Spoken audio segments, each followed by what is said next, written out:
안녕하십니까. 이 시간에는 부활론을 중심해서 말씀을 드리도록 하겠습니다. 데살로니가 전서 4장 16절에 보면 예수님께서 구름을 타시고 천사장의 나팔 소리와 더불어 지상에 재림하시게 될 때에 그리스도 안에 죽은 모든 성도들이 다시금 부활한다고 예언을 하고 있는 것입니다.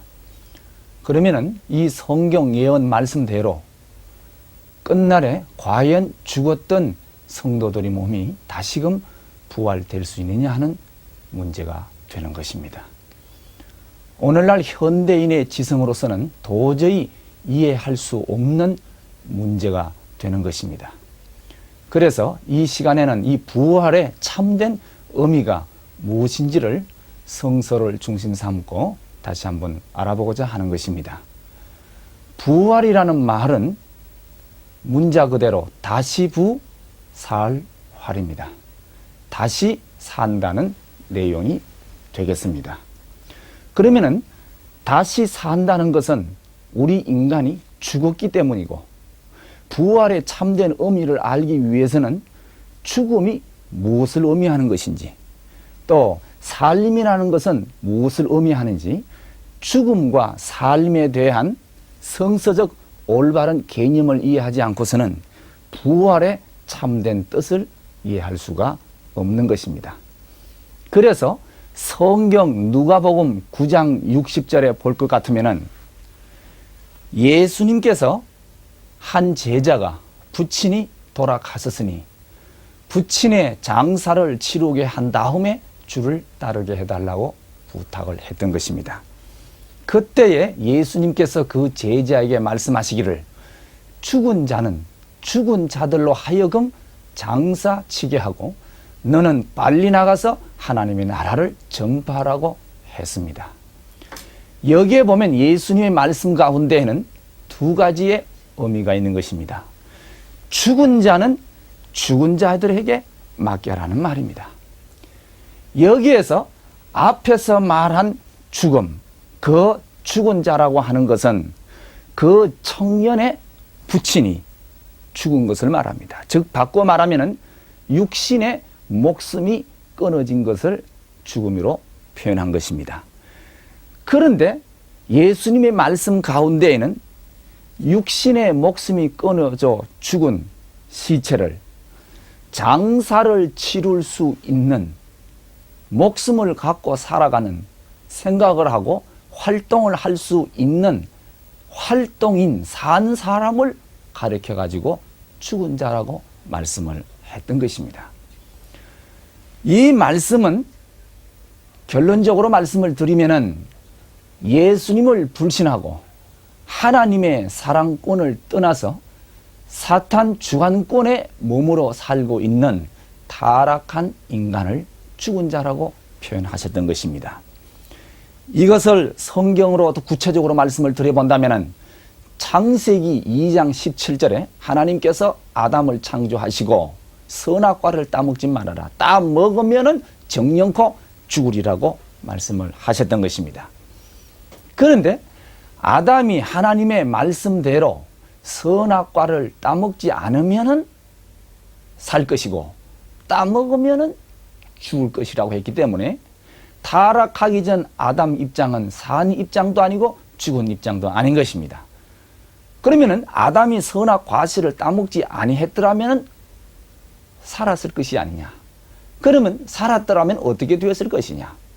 살았더라면 아담은 하나님의 창조 목적을 완성한 인간이 되어서 하나님의 거룩한 성전이 되고 하나님과 일체가 되어서 하나님의 거룩한 신성을 이루어서 하나님의 직접 주관권에 머물러 살게 되었을 것입니다.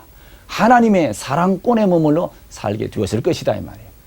이와 같이 아담이 말씀대로 완성해서 하나님의 사랑의 주관권, 직접 주관권 내에 머물러 사는 이 상태를 하나님 입장에서 볼 적에는 산 입장이라고 보았던 것입니다.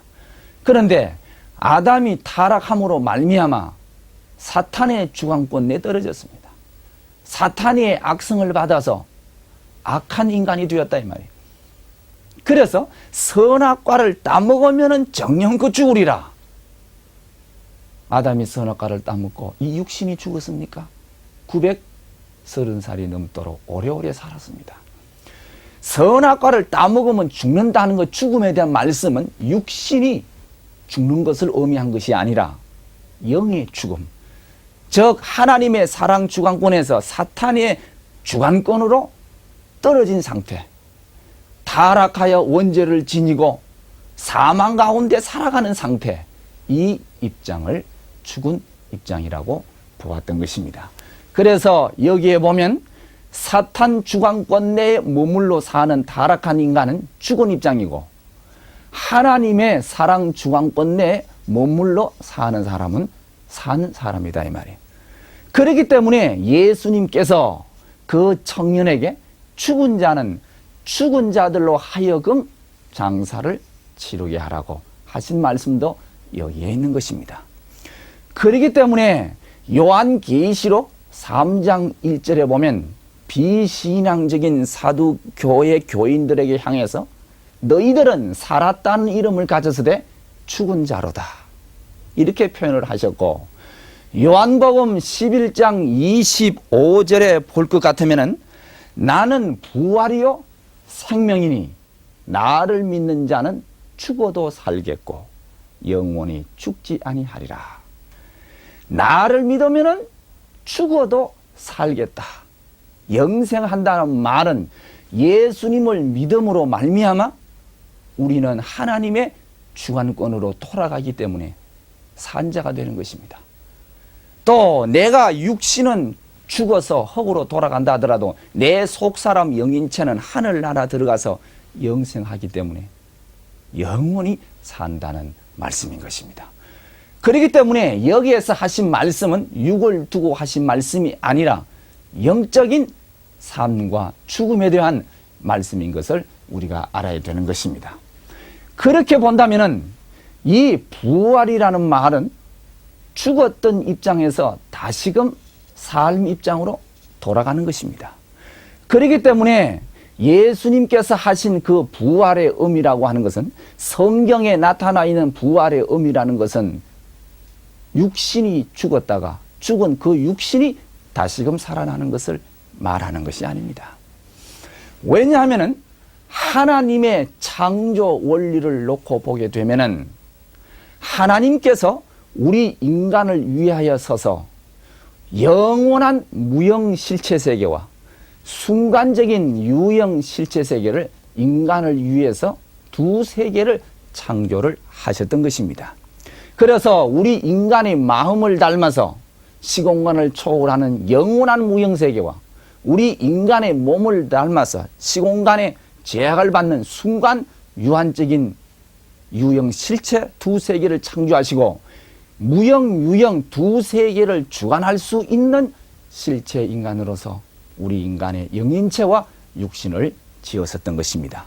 그래서 속사람 영인체가 있음으로써 무형 실체 세계를 주관하고 육신이 있음으로써 유형 실체 세계를 주관하게 하셨던 것입니다.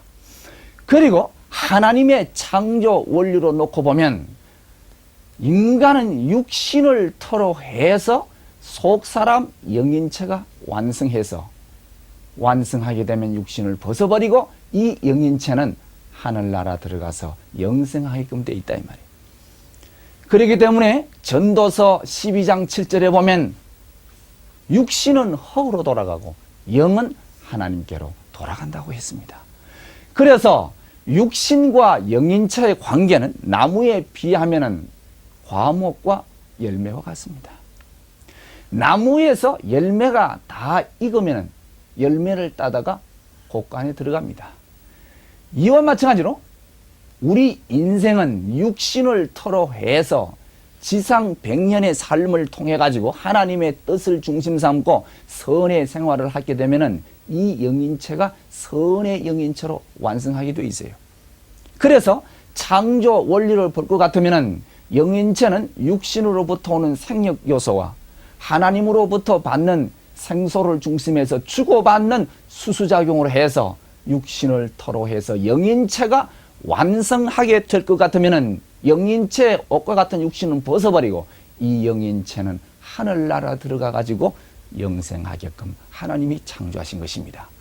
그렇기 때문에 하나님의 창조 원칙을 놓고 보면 우리 인간은 이 육신을 쓰고 지상에서 영생하게끔 되어 있지 않습니다. 이 육신은 흙으로 돌아간다 이 말이에요. 그리고 내 속 사람 이 영인체는 육신을 벗고 천상천국에 들어가서 영원히 살게끔 되어져 있는 것입니다. 이것이 하나님의 창조 원칙이에요. 그렇기 때문에 육신이 흙으로 돌아가는 것, 육신의 죽음이 아담의 타락으로 말미암아 초래되었다고 보는 성도들이 있습니다만은 이것은 잘못된 해석입니다. 만약에 우리 인간이 육신을 쓰고 지상에서 영원히 산다면은 하나님께서 무엇 때문에 영인체를 창조했겠습니까? 영인체가 영생할 수 있는 무영 천상세계를 무엇 때문에 창조했겠습니까? 이러한 창조 원칙을 놓고 볼 때에 사람의 육신이 흙으로 돌아가는 것, 이거 죽음이 아닙니다. 돌아가셨습니다. 그것은 뭐냐? 왔던 대로 흙에서 왔으니 흙으로 가고 영은 주신 하나님께로 돌아가는 것입니다. 이러한 창조 원칙을 놓고 보면 삶과 죽음이라는 것은 육신을 놓고 하신 말씀이 아니에요.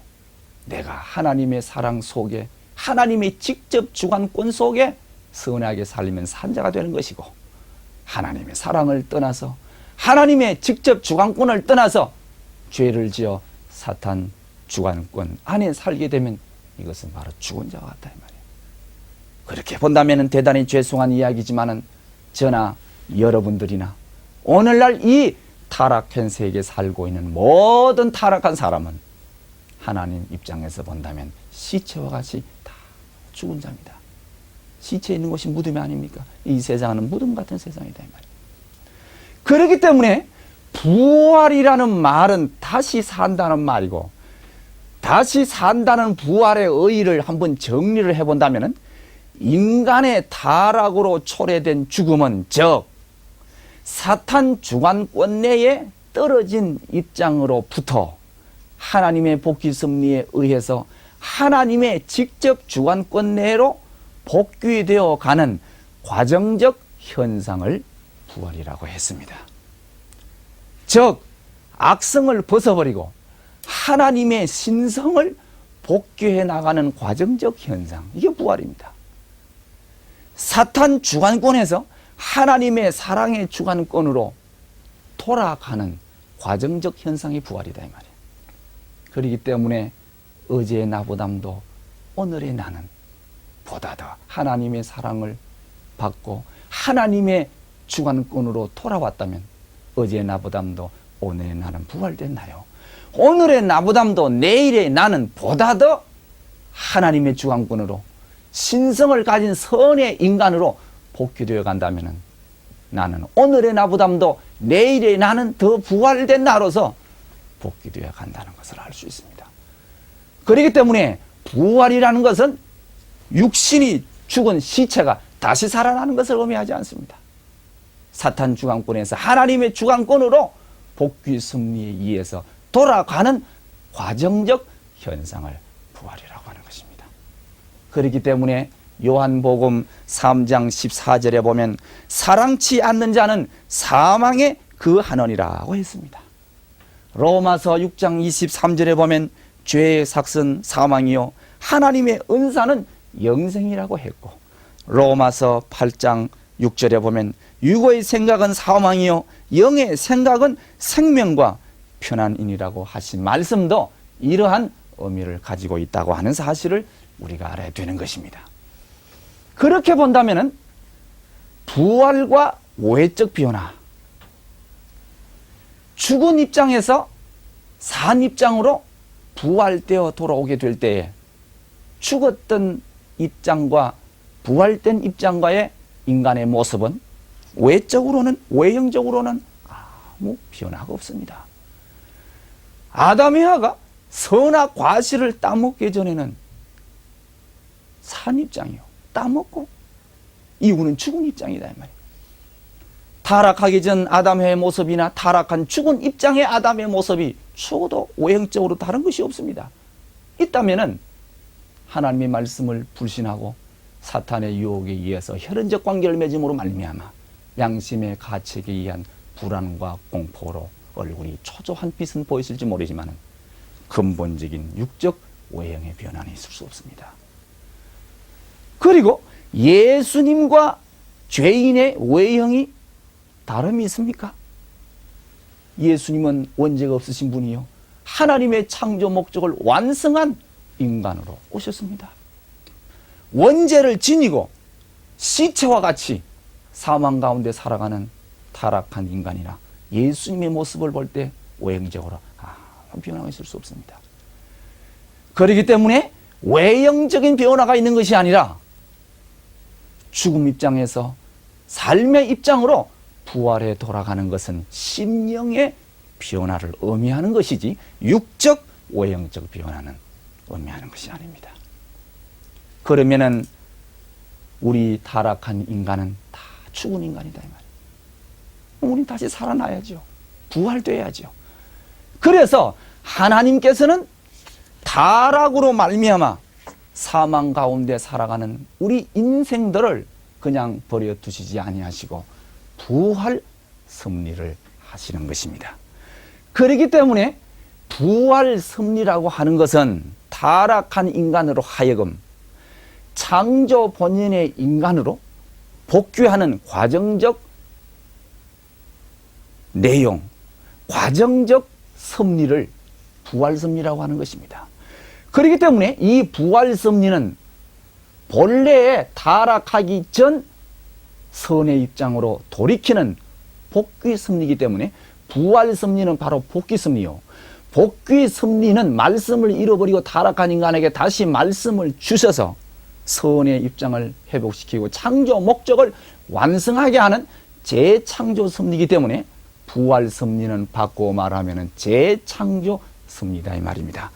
그렇기 때문에 하나님께서 타락한 인간, 죽음 입장에 떨어진 우리 인류를 부활시키기 위한 부활 섭리는 하나님의 재창조 섭리 역사이기 때문에 재창조는 창조 원칙을 중심 삼고 하지 않으면 아니 되는 것입니다. 건축가가 집을 짓는데 설계를 토대로 해서 집을 짓습니다. 그런데 비바람에 그 집이 무너졌다면 다시금 집을 건축하기 위해서는 그 설계들을 토대로 해서 다시금 집을 건축해 가야 되는 것입니다. 이와 같이 부활 섭리는 재창조 섭리이기 때문에 창조 원칙을 중심 삼고 하나님께서는 부활 섭리를 하시기 때문에 타락한 인간을 부활시키는 부활 섭리의 원칙이 있어야 되는 것입니다. 그러면은 하나님께서 어떠한 원칙 가운데 부활 섭리를 하시느냐 하는 것을 알아보도록 하겠습니다. 첫째로 하나님의 부활 섭리는 말씀을 중심 삼고 하시는 것입니다. 하나님께서 우리 인간을 창조하시고 말씀을 주셨습니다. 그것은 계명이지요. 선악 과실을 따먹지 말라 하는 말씀을 주셨기 때문에 그 말씀을 아담 해아가 믿고 순종해가지고 완성해야 되는 것입니다. 그런데 타락이라는 것이 뭐냐면 하나님의 그 말씀을 불순종하고 타락해서 사탄 주관권 내 사망권 내에 떨어졌기 때문에 사망권 내에 떨어진 타락한 인간을 다시금 구원시키고 부활시키기 위해서는 하나님의 말씀을 통하지 않으면 안 되는 것입니다. 그렇기 때문에 타락한 인간을 다시 살리시는 부활 섭리의 원칙은 첫째는 하나님께서는 말씀으로 하신다는 이야기입니다. 그 다음 두 번째는 하나님의 창조 원칙이 뭐냐면은 인간은 육신을 토로 해서 영인체가 성장하고 완성하게끔 되어 있습니다. 그렇기 때문에 영인체는 육신으로부터 돌려받는 생력 요소와 하나님으로부터 받는 생소 두 양대 영양소를 중심 삼고 수수작용을 함으로 말미암아 육신을 토로 해서 영인체가 성장하고 완성하게끔 되어져 있는 것입니다. 그렇기 때문에 타락한 인간을 다시금 부활시키는 이 부활 섭리도 역시 창조 원칙에 의해서 육신을 토로해서 영인체를 성장시키고 영인체를 부활시켜야 되기 때문에 부활 섭리는 육신을 토로해야 되기 때문인 것입니다. 그렇기 때문에 지상인을 중심 삼고 섭리하지 않으면 아니 되는 것입니다. 그 다음에 세 번째는 하나님의 창조 원칙이 인간이 질서적인 3단계를 거쳐가지고 완성하게 되어 있어요. 그래서 육신을 토로해서 소생기까지 자라난 영인체 이름을 영영체라 하고, 장성기까지 자라난 영인체를 생명체라 하고, 완성기까지 완성한 영인체 이름을 생명체라고 하는 것입니다. 그래서 아담이 타락하지 않고 지상에서 하나님의 창조 목적을 완성한 인간이 되었더라면 생명체를 이루었을 것입니다. 그런데 인간이 타락함으로 성장기간인 질서적인 3단계를 거쳐가지고 완성하지 못했다. 사망 가운데 떨어졌습니다. 그래서 죽은 입장에 있는 타락한 인간을 다시금 살리시는 부활 섭리의 내용도 역시 창조 원리에 의해서 질서적인 3단계를 거쳐가지고 해야 되기 때문에 시대적인 3시대를 가지고 부활 섭리를 하시는 것입니다. 그 다음에 부활 섭리의 원칙에 있어서는 시대적인 혜택이 있습니다. 오늘날 우리 인류는 과학 문명의 혜택을 받고 있습니다. 100년 전 사람보담도 50년 전 사람보담도 오늘의 우리는 훨씬 더 큰 과학 문명의 혜택을 받고 있죠. 그것은 과거 시대에 왔다 갔던 과학자들의 수고한 공헌에 의해서 또 새로운 과학을 발달시키고 또 그들의 과학의 공헌의 터위에 또 과학을 발달시키기 때문에 이러한 시대적인 혜택을 우리가 누리고 사는 것입니다. 이와 마찬가지로 하나님의 부활 섭리도 인간이 타락함으로 말미암아 심령 지능 정도가 영락되었기 때문에 영락된 이 인간을 완성까지 이끌어오기 위해서는 역사의 시간이 흐르고 역사의 발전과 더불어 인간의 심령 지능 정도가 점점점 높아짐에 따라서 하나님께서 그 시대에 인간에게 맞게끔 섭리를 하셨다 이 말입니다. 그렇기 때문에 아브라함 때는 제물로서, 모세 때는 율법으로, 예수님 때는 신약의 복음 말씀을 주시면서 구원 섭리를 해 오셨던 것입니다. 그렇기 때문에 과거보다도 현재는 보다 더 하나님 앞에 부활 섭리의 혜택을 받을 수 있는 입장에 있는 것입니다. 그렇기 때문에 부활 섭리에 있어서는 시대적인 혜택이 있는 것입니다. 이것은 실례를 들어서 이제 말씀을 드리죠. 그러한 입장에 본다면은 지상인, 오늘 이 지구상에 살고 있는 모든 지상인들은 하나님 입장에서 볼 적에는 전부 다 죽은 자들이다 이 말이에요. 그럼 이 지상인을 어떻게 부활 섭리를 하시느냐? 이 부활의 원칙을 중심 삼고 하나님은 섭리를 하시게 되는 것입니다. 그러면은 하나님께서는 타락한 아담으로부터 아브라함까지 요게 2000년 기간입니다. 이 시대는 하나님께서 타락한 인간, 지상인을 부활시킬 수 있는 기대를 조성하는 시대이기 때문에 아담부터 아브라함까지 요 2000년 기간은 부활 기대 섭리 시대라고 하는 것입니다. 그리고 아브라함부터 예수님이 오실 때까지 요 2000년 기간은 타락한 인간을 소생기까지 부활시키는 기간이기 때문에 요 시대를 소생 부활 섭리 시대라고 하는 것입니다. 그러면은 타락한 인간을 소생기까지 부활시키기 위해서는 부활의 원칙에 의해서 말씀이 필요하다 이 말이에요.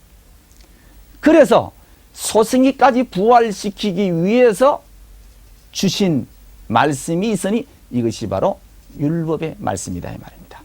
그래서 아브라함부터 예수님이 오실 때까지 이 2000년 기간에 지상에서 육신을 갖고 태어난 지상인들은 모세의 율법을 믿고 잘 행함으로 말미암아 인간 책임 분담을 다함으로 말미암아 어렵다함을 얻게 되는 것이고, 그렇게 되면 육신을 토로 해서 영인체가 영형체급 영인체로 완성하는 것입니다. 그래서 육신을 벗게 되면 그 영인체는 영형체급 영계에 들어가게 되는 것이죠. 그 다음에 예수님 이 땅에 강림하신 이후 재림 주님이 오실 때까지 요 2000년 기간은 지상인을 장성기까지 부활시키는 기간이기 때문에 요 시대를 장성부활 섭리시대라고 합니다. 그러면은 장성기까지 부활시키기 위해서는 부활의 원칙에 의해서 말씀이 있어야죠. 그래서 예수님께서 이 땅에 오셔서 신약의 복음의 말씀을 주셨습니다. 이 시대를 신의 시대라고 그러고 율법 시대를 행위 시대라고 합니다. 그래서 예수님 이후 재림 주님이 오실 때까지 이 2000년 기간에 지상에서 육신을 쓴 지상인들은 예수님의 신약의 복음의 말씀을 육신을 갖고 잘 믿음으로 말미암아 우리 인간의 영인체는 장성기까지 부활하는데, 이 장성기까지 부활한 영인체의 이름을 생명체라고 하는 것입니다. 그래서 육신을 쓰고 예수님의 복음의 말씀을 잘 믿어가지고 생명체를 이루게 되면 그 다음 육신을 벗어버리고 생명체를 이룬 영인체는 어디에 들어가느냐? 낙원으로 들어가게 되는 것입니다. 그리고 재림 주님이 이 땅에 다시 오신 이후 시대는 지상인을 완성기까지 부활시키는 기간이기 때문에 완성 부활 섭리 시대라고 하는 것입니다. 그래서 재림주가 지상에 오신 이후에 있어서 우리 지상인을 완성기까지 부활시키기 위해서는 말씀이 있어야죠. 그래서 이 말씀은 주님이 다시 오셔서 우리에게 주실 새 진리의 말씀인 것입니다. 여기에 새 진리가 나온다고 하면 아마 일반 기성교인들은 잘 이해가 되지 않을 것입니다. 2000년 전에 예수님이 메시아로 오셨지만은 이스라엘 민족의 무지와 유대인의 불신으로 말미암아 예수님이 십자가에 돌아가시게 되었기 때문에 말씀을 다 못하셨습니다. 요한복음 3장 12절에 보면 내가 땅의 일을 말하여도 너희들이 믿지 않거든 하물며 하늘 일을 말하면 어떻게 믿겠느냐. 믿지 못할 것을 염려하셔서 말씀을 다 못하셨습니다. 요한복음 16장 12절에 보면 내가 너희에게 일할 것이 많으나 너희가 감당치 못하리라. 감당치 못할 것을 염려하셔서 말씀을 다 하시지 못하셨죠. 더 나아가서는 요한복음 16장 25절에 보면 내가 지금 너희에게 비사로 일렀거니와 때가 되면 아버지 관에서 비사로 말하지 아니하겠다고 했습니다. 밝히겠다고 했습니다. 요한복음 내용도 그러하겠지만은 요한계시록 5장 1절 이하의 9절까지 보게 될 것 같으면은 임봉한 말씀을 어린 양이 뗀다고 했습니다. 그 임봉한 말씀을 떼게 되면 그게 바로 새로운 말씀이 아니겠습니까?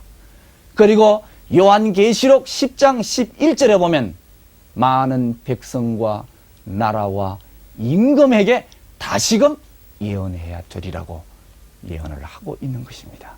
그래서 2000년 전에 예수님의 십자가의 죽음으로 말미암아 그들의 무지로 말미암아 말씀을 못하시고 비유와 상징으로 하셨던 그 모든 말씀의 내용을 주께서 이 세상에 다시 오시게 되면은 우리에게 그 말씀을 다시 하시게 되지 않겠습니까? 그렇기 때문에 그것은 바로 새 진리의 말씀이 되는 것입니다. 이 말씀은 율법 구약에 약속하셨고 신약 복음에 약속하셨던 그 모든 약속을 이루시는 말씀이기 때문에 성약이라고도 표현해도 좋을 것입니다.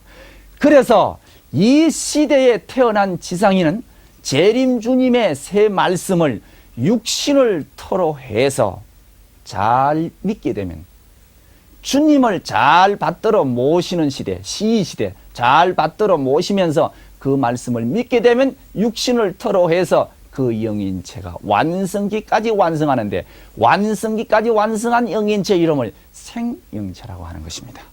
그래서 새 말씀에 의해서 지상인의 육신을 갖고 그 말씀을 믿어서 생명체를 이루게 되면 지상 위에 살 만큼 살고 살다가 육신을 벗어버리고 그 영인체가 천상 천국에 들어가게 되는 것을 우리가 알아야 됩니다. 그렇기 때문에 천국은 완성한 영인체, 생명체를 이루지 않고서는 천국에 들어갈 수 없습니다. 그렇기 때문에 주께서 이 땅에 다시 오셔서 이 지상의 천국을 건설하고 주님을 모시고 살면서 지상인이 영인체를 완성시켜서 지상 천국 생활을 하다가 생명체를 가지고 천상 천국에 들어가게 되어 있다 이 말이에요. 그러면 우리가 여기에서 낙원과 천국을 다시 한번 생각해 보아야 합니다. 낙원은 천국과는 다릅니다. 누가복음 23장에 보면은 예수님께서 마지막 십자가상에서 운명하시게 될 때 우편강도에게 너는 지금 나와 함께 낙원에 이르리라 하고 했습니다. 예수님 지금 낙원에 계십니다. 지상에다가 천국을 건설하고 새 말씀을 중심 삼고 완성한 생명체를 이루어 살다가 천상 천국에 들어가게 되어 있는데 이스라엘 민족의 불신과 유대인의 반대로 말미암아 예수님이 십자가에 돌아가심으로 말미암아 지상 천국 건설하지 못했어요. 그래서 다시 와서 이루실 것을 약속하시고 재림을 약속하시고 성천하셨던 주님인 것입니다. 그렇기 때문에 낙원이라고 하는 것은 예수님을 믿고 간 영인들이 지상에 주님이 다시 오셔서 천국을 건설해 가지고 천국 생활을 하다가 생명체를 이루어 천상 천국에 들어갈 때까지 기다리는 대합실과 같은 곳이 바로 낙원인 것을 알아야 됩니다. 그리고 지금 시대는 어떤 시대냐 하면은 장성기까지 부활할 수 있는 장성부활 섭리시대입니다. 요 기준은 어떤 기준이냐 하면은 아담 해와가 어디서 타락했느냐 하면 소생기를 지나고 장성기에서도 완성급, 장성기 완성급에서 타락했어. 그럼 이 장성기 완성급은 어떤 기준이냐 하면 아담 해와가 하나님과 일문일답 받은 기준이다 이 말이에요. 하나님이시여 오냐 내가 여기 있노라. 아담이야야 선악과를 따먹지 말아라. 네, 따먹지 않겠습니다. 하나님과 일문일답하던 아담 해와 타락함으로 말미암아 심령 지능 정도가 떨어졌다 이 말. 그렇기 때문에 하나님이 계시는지 안 계시는지 모를 정도로 우리 인간의 심령 지능 정도가 떨어진 것입니다. 이러한 인간을 하나님께서 버려두시지 아니하시고 구원 섭리, 복귀 섭리, 부활 섭리 역사를 통해서 장성 부활 섭리 시대를 중심 삼고 예수님의 신약 복음 말씀을 육신을 트로에 잘 믿음으로 말미암아 아담 해와가 타락하기 직전 심령 기준 하나님하고 일문일답하던 기준까지 올라오게 되면은 하나님과 통하게 되는 것입니다. 그래서 지금 이 시대는 아담 해와가 하나님과 일문일답하던 그 기준을 세계적으로 탕감복귀하는 때이기 때문에 지금을 말세라고 하는 것입니다. 그래서 사도행전 2장 17절에 보면 말세가 되면 내가 영을 육체에 물 붓듯이 부어주리니 너희 자녀들은 예언할 것이고 젊은이들은 환상을 볼 것이고 늙은이들은 꿈을 꾸리라고 그랬습니다.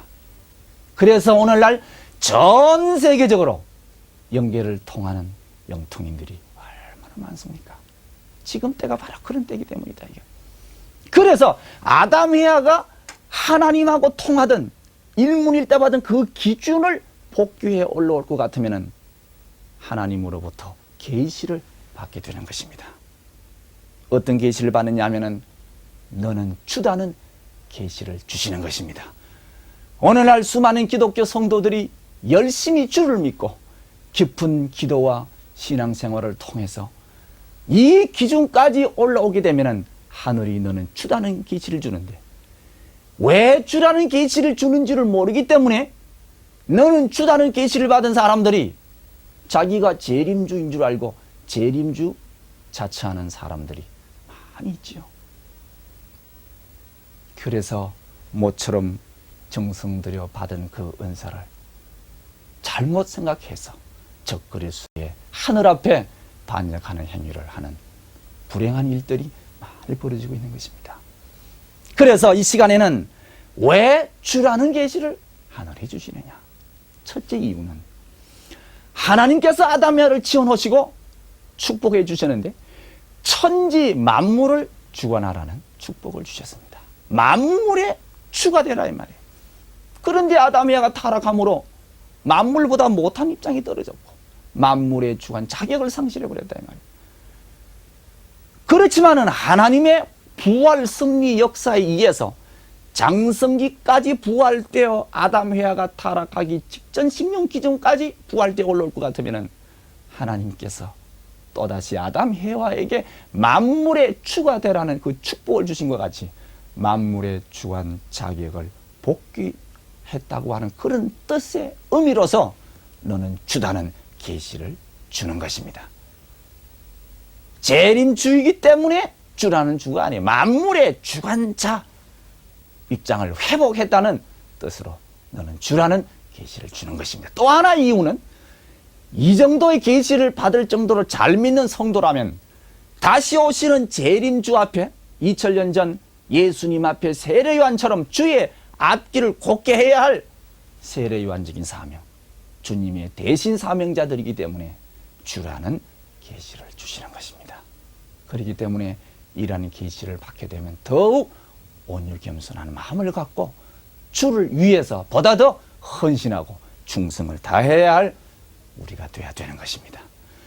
그 다음에 이 기준까지 복귀되어 올라올 것 같으면 또 하늘에서 계시를 주는데 어떤 계시를 주느냐 하면 너 젤이다는 계시를 줍니다. 그렇기 때문에 수많은 영통인들이 자기가 젤인 줄 압니다. 하늘이 너가 젤이라는 계시를 주는 것은 하나님이 복귀 섭리의 전체적 분야에서 최고라는 말이 아닙니다. 사람은 개성이 다릅니다. 심령 지능 정도가 다릅니다. 자기의 개성, 자기의 위치, 자기의 심령 지능 정도에 따라서 연결을 돼야 하는 것이죠.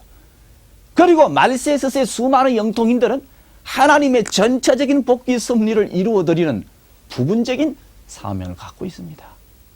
그렇기 때문에 너가 최고다, 제일이라는 말씀을 주시는 것은 자기가 맡은 부분적인 분야에서 최고요, 제일이라는 뜻으로 주시는 것이고 빨리 우리 인간의 심령지능 정도를 완성까지 끌어올리기 위하여 있어서 격려의 말씀으로 주시는 것을 우리가 알아야 되기 때문에 더욱 온유 겸손한 자세로서 나가지 않으면 안 되는 것입니다.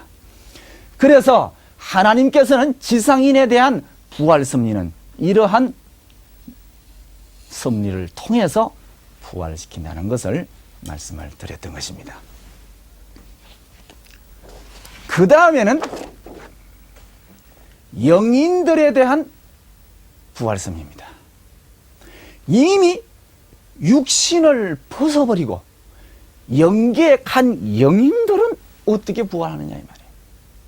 창조 원리에 의해서 우리 인간은 육신을 토로해서 영인체가 완성하게 되어 있죠. 성장하고 완성합니다. 그렇기 때문에 영인들의 부활도 역시 육신을 토로해서 부활하게 되어 있다 이 말이에요. 그런데 이미 육신을 벗어버리고 영계에 들어간 영인들은 자기들의 육신이 없어요. 그렇기 때문에 지상에서 육신을 쓰고 완성하지 못한 미완성 부분, 다하지 못한 사명 부분을 어떻게 완성시켜야 되느냐면 지상에 다시금 재림해야 된대. 재림해가지고 지상에서 육신을 가지고 있는 성도들이 말씀을 통해서 영인체를 완성시키도록 협조를 해야 된다 이 말이에요. 그렇기 때문에 영인들이 지상의 재림 부활 그 이유와 방법이라고 하는데 그 이유는 조금 전에 말씀드린 것과 마찬가지로 창조 원리에 의해서 육신을 토로해서 영인체가 완성, 육신이 이미 없기 때문에 육신을 가지고 있는 지상인에게 재림하지 않으면 안 된다 말이에요. 그렇기 때문에 그 협조하는 방법, 영인들이 지상인을 어떻게 협조하느냐? 여러 가지 방법이 있습니다. 지상 성도들이 기도를 하고 영적 정성 들이는 생활을 합니다. 그러다 보면 영계에 있는 영인들과 상대 기준이 되는 지상인이 있을 거예요. 영인이 있을 거예요. 그때 그 영인은 지상인과의 상대 기준이 되게 되면 상대 기준을 조성해가지고 주고받는 수수작용을 합니다. 그래서 영인들은 그 지상인에게 재림해가지고 불의 역사를 일으키게 하고 병을 고치는 능력을 행하게 하고 계시를 주게 하고 또는 영계에 입신시켜서 영계를 보고 듣고 느끼게 함으로써 지상인의 심령에 감명을 주도록끔 영인들은 지상인을 협조하고 도우는 것입니다. 이러한 영인들의 도움을 받은 지상인들이 더욱 복귀 섭리의 목적을 이루도록 하늘 섭리를 협조하게 되어 있다 이 말이에요.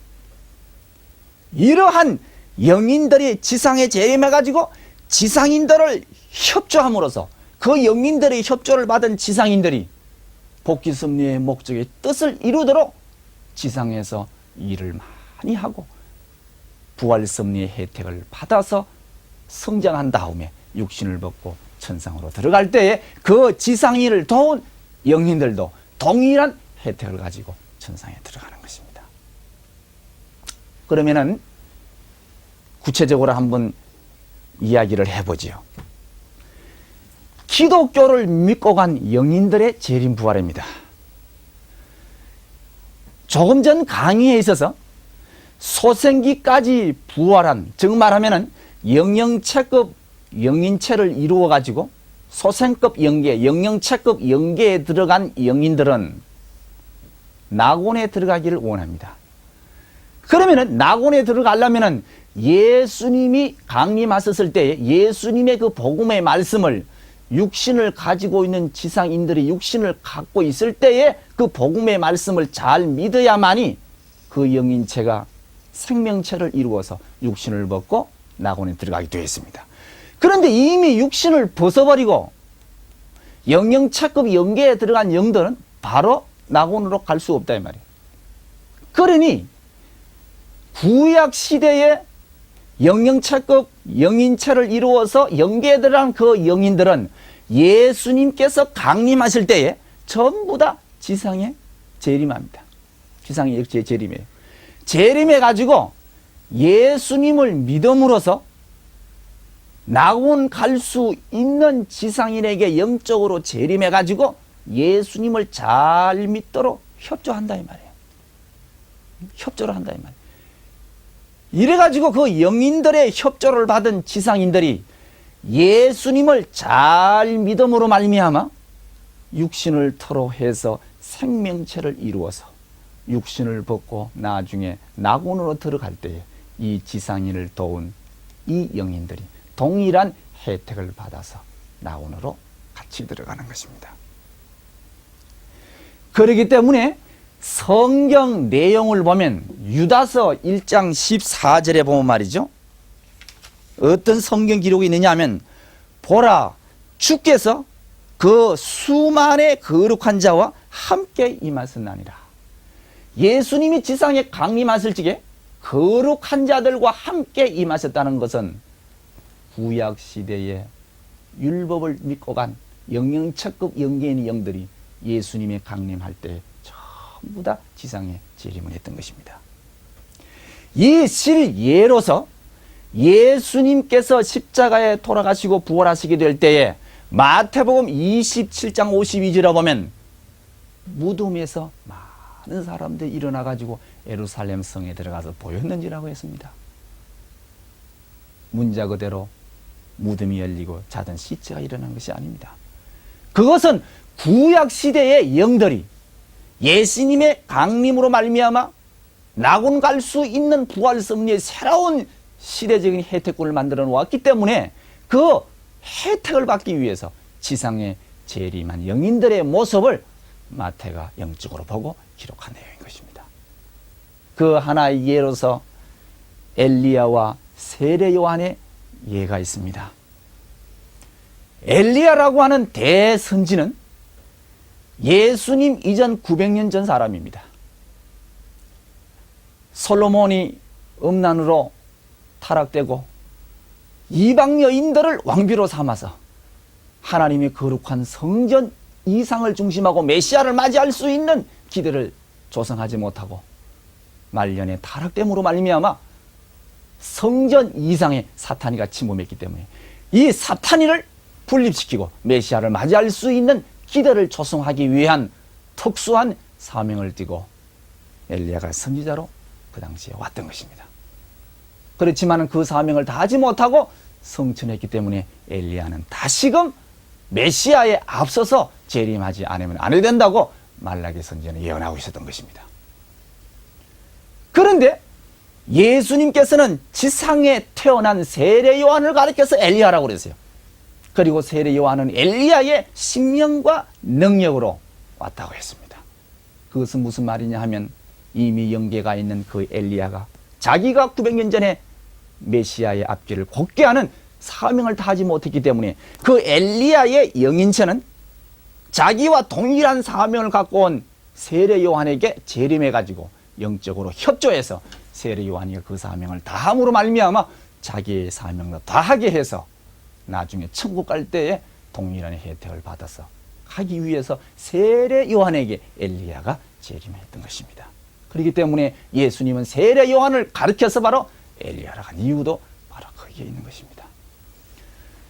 이러한 부활 섭리 역사에 의해서 예수님을 믿고 생명체를 이루어서 육신을 벗고 낙원에 들어간 영인들은 천국에 가기를 소망할 것입니다.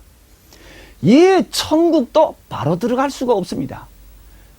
그래서 낙원에 들어가 있는 영인들은 재림주께서 다시금 지상에 재림하실 때에 전부 다 그 영인들이 지상에 재림해가지고 재림주를 믿음으로써 육신을 갖고 생명체를 이루어서 천국 갈 수 있는 지상인들에게 이 영들이 전부 다 재림해가지고 복귀 섭리의 목적을 이루도록 협조를 합니다.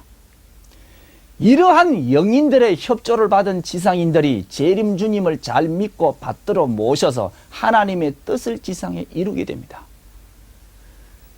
이러한 영인들의 협조를 받아 지상에서 뜻을 이루고 생영체를 이루어서 육신을 벗고 영계에 들어갈 때, 즉 천국에 들어갈 때에 지상인을 도운 낙원의 영들도 동일한 혜택을 받아서 천국으로 들어가게 되어 있다 이 말입니다.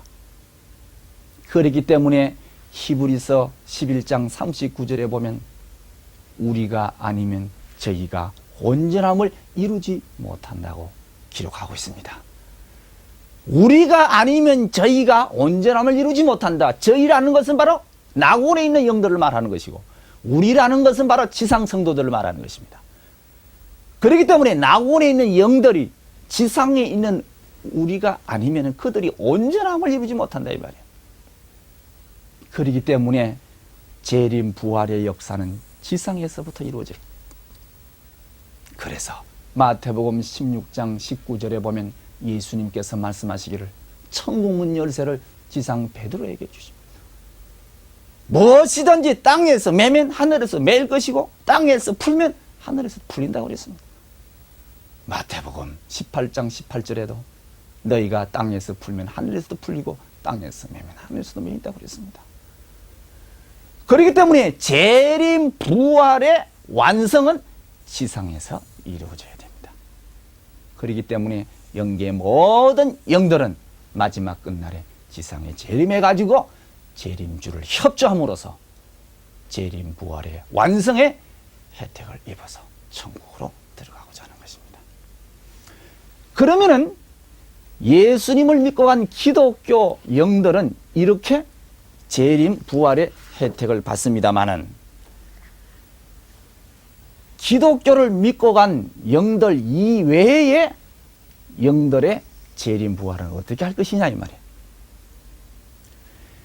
예를 들어 본다면 선하게 살다 간 선 영인들은 지상에 있는 선인과 상대 기준을 조성해서 지상 선인에게 재림해가지고 복귀 섭리 역사의 목적을 이룰 수 있도록 재림 주님이 오셔가지고 하나님의 천국 이상을 실현하는 새 섭리 시대에 동참케 해서 그들이 재림 부활의 혜택을 입게 될 때에 그 영린들도 지상인을 도운 조건으로 혜택을 입게 되는 것입니다. 그런데 성경에 볼 것 같으면은 예수님이 지상에 재림하실 때에 1차 부활에 참여할 자의 수는 14만 4천물이라고 그랬습니다. 그리고 아기는 천년왕국이 지난 다음에 부활한다고 그랬습니다. 재림 주님이 오신다고 해서 영계의 모든 영들이 다 재림 부활의 혜택을 받는 것이 아닙니다. 순서가 있어요. 그렇기 때문에 주님을 믿었던 기독교 영들이 먼저 재림 부활의 혜택을 받고 그 다음에 타종교, 그 다음에 선인, 그 다음에 악인이기 때문에 100년이든 1000년이든 재림 부활의 한때를 기다리면서 학수고대하고 있는 영계의 수많은 영들이 있다는 것을 우리가 알아야 되는 것입니다. 그러면은 악령들은 어떻게 해서 재림 부활의 혜택을 받을 수 있느냐? 악령은 지상에 있는 악인에게 재림해가지고 이 악인으로 하여금 하나님의 복귀 섭리의 목적을 이루도록 협조해야 됩니다. 그런데 악령이 지상인을 협조한다고 해가지고 재림 부활의 혜택을 다 받을 수는 없습니다.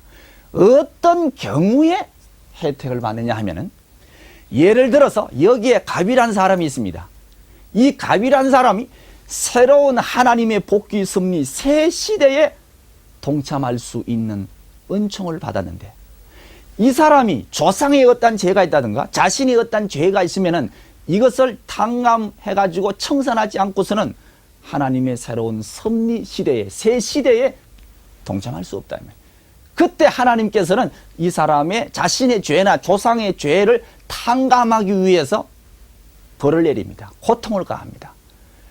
그때에 이 사람에게 내릴 탕감의 조건으로서 벌을 내리고 고통을 가하는 그 조건을 하나님을 대신해서 이 악령이 지상 악인을 통해서 친다든가 아니면 악인을 통해서 직접 그 사람을 침으로써 새 시대에 동참할 수 있는 탕감 조건으로 벌을 내리고 고통을 줄 때 그 사람이 그것을 기쁘게 감수해서 새 시대에 동참하게 되면은 동일한 조건의 혜택을 받아서 부활의 완성의 은혜를 받게 되는 것입니다. 이러할 경우에 한해서 악령이 재림 부활의 혜택을 받게 된다는 것입니다. 특수한 경우지요. 그렇기 때문에 육신을 벗고 영계에 간 수많은 영들이 영계에 가보니까 이라는 과정을 통해서 재림 부활의 혜택을 받아야 될 것을 알고 있지만은 마음대로 할 수 없다 이 말이에요. 그렇기 때문에 자기의 한날 한때를 기다리고 있다는 사실을 우리가 알아야 되는 것입니다. 그 다음에 끝으로 재림 부활에 의한 종교 통일입니다. 어떻게 마지막 끝날이 통일될 것이냐?